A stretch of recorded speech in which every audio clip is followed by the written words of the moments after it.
trash kids when they saw this increase. Sorry, gotta go. Double G, double P. Sorry. Fortnite, let's go. I get it all night for show. I'm on a Fortnite, let's go. I get it all night. Peel off. It didn't come down to that, but having the additional health did help him there to get that victory royale. But you know what?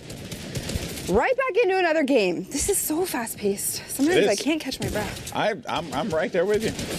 You know, when the first time I did this was the Lux Cup, and I thought, man, either I'm old or we're moving through a lot of games very quickly. Is that what it is? I think that's what it is. Oh, I think it's what it is. Oh no, EpikWhale takes the wall away. Pockets himself the elimination. 25 minutes left now in queue times, folks, for NA West.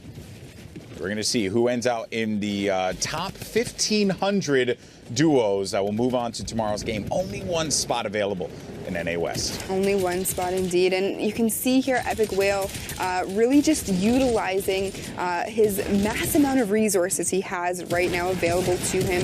Isn't really having to, you know, be worried about scaling the side of this mountain at all, but does trade some shots, goes up to get the high ground again. He is going to try and box himself in here, picks up a little bit more resources, and opting for the chug jug right now, excellent. He has the time. The zone isn't going to be encroaching in on him at all, so he does have the 15 seconds to actually get this chug jug off, get himself back up to full health, because 15 seconds is a long time, especially considering we're moving into the later zones. This might have been his only opportunity to really pull that off. Yeah, and at that point, yeah, it's going to free up a spot that you can get another weapon in, or maybe a utility item if you pocket some smoke or some shadow bombs, which is what EpikWhale does have. You're also going to have one shield push. I think he just gave one off to his duo there, and then the bandies. So a good balanced kit as far as weaponry is concerned with that blue AR and the legendary combat shoddy.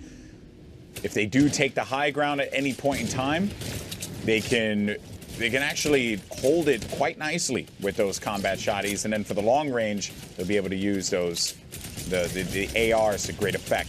So interesting there. They are trying to split the utility items. EpikWhale actually surrendered his shadow bombs to his duo partner and in return got a rift. So it's an interesting play there. I'd love to kind of know what the reasoning behind that one was. Perhaps, you know, it could depend on their playstyle. If EpikWhale does play low ground and his duo decides to play high ground, EpikWhale can very easily get back up to his duo's partner if he does get into trouble, or if they do get too separated. But he does make the quick rotation with the launch pad, does take a tag, drops 29 damage down to 171, but he is going to fire right back onto Vayne and gets the elimination, makes quick work of that missing shield and gets it right back. Look at this gatekeeping that they're doing, preventing these players from being able to push up. That's what that rotation was for. Put that launch pad down, fly up to the edge, and then from there, take full advantage of your positioning. Very well done here by EpikWhale and his duo, who've been holding this area down and moving back more and more and more, recognizing when they gotta bounce out of a play and then start to set up the next one. You have a lot of players that are trying to fall all in, and you're gonna be in shifty shafts, which is also a weirdly built area, right? A lot of odd geometry with those shafts. I don't imagine any players are going to try and go down there, but some could end up getting caught, which is probably the reason why we're seeing so many players out of this matchup in Storm Phase 7. We're now down to just 3 duos remaining, Pooks. Yeah, and you know what? They're making such great work of these players, honestly. JB, I am so sorry. Jables. He is Shout out to not. Jack Black. Oh my gosh, he's not relenting at all. Just using that shotgun to fire the shots, and he took out 4 players in a row there with 1 shot apiece. So he is not missing right now. He's got to be feeling good and confident about what he is doing in this game so far. Already has 9 eliminations. Let's see if he can get any more.